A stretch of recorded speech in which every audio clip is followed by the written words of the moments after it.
ഈ മൺചട്ടികൾ കണ്ടോ? കാണാൻ തന്നെ എന്ത് ക്യൂട്ടാണല്ലേ. ഇതുവഴി വിൽക്കാനായിട്ട് വന്നപ്പോൾ വാങ്ങിയതാ. ഈ ചട്ടികൾ എൻ്റെ കയ്യിൽ കിട്ടിയപ്പോൾ എനിക്ക് ഒത്തിരി സന്തോഷമായി. എൻ്റെ ചെറുപ്പത്തിൽ ഉമ്മ ഓരോ പാത്രങ്ങൾ വാങ്ങിച്ചു കൂട്ടുമ്പോഴും ഞാൻ പറയുമായിരുന്നു, ഇവിടെ ഒരുപാട് പാത്രങ്ങളുണ്ടല്ലോ, പിന്നെ എന്തിനാ ഇതെന്ന്. ആ ചോദ്യത്തിനുള്ള ഉത്തരം എനിക്ക് ഇപ്പോഴാണ് മനസ്സിലായത്.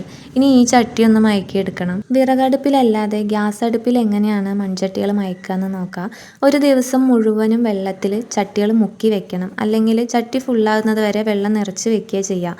ഇതിപ്പോൾ രാത്രിയാണ് ഞാൻ ഇതിൽ കഞ്ഞിവെള്ളം ഒഴിച്ച് ഫുള്ളാക്കിയതിന് ശേഷം ചൂടാവാനായിട്ട് വെക്കുന്നത്. ആദ്യത്തെ തവണ തീച്ചൂട് തട്ടുന്നത് കൊണ്ട് തന്നെ മീഡിയം ഫ്ലെയിമിൽ വെച്ചാൽ മതി.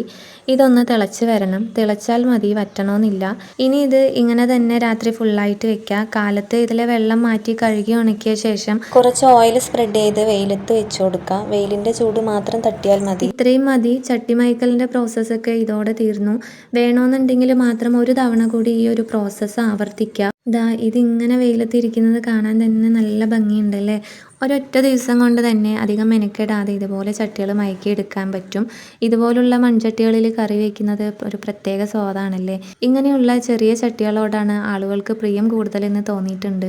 ക്യൂട്ടായതുകൊണ്ടാവാം ഓരോ മോഡലിനും അതിൻ്റേതായ ഒരു പ്രത്യേക ഭംഗിയും കൂടെ ഉണ്ട്. അങ്ങനെ മയക്കിയെടുത്ത ചട്ടിയിൽ തന്നെ ഇന്ന് കറിയും വെച്ചു. വീഡിയോ ഇഷ്ടമായ ലൈക്ക് ചെയ്യാനും കമൻറ്റ് ചെയ്യാനും ഷെയർ ചെയ്യാനും ഒന്നും മറന്നു പോകരുത്. സബ്സ്ക്രൈബ് ചെയ്യാത്തവരാണെന്നുണ്ടെങ്കിൽ പ്ലീസ് ഒന്ന് സബ്സ്ക്രൈബ് ചെയ്തുകൂടെ സപ്പോർട്ട് ചെയ്യുക. അപ്പോൾ ഓക്കെ, ബൈ.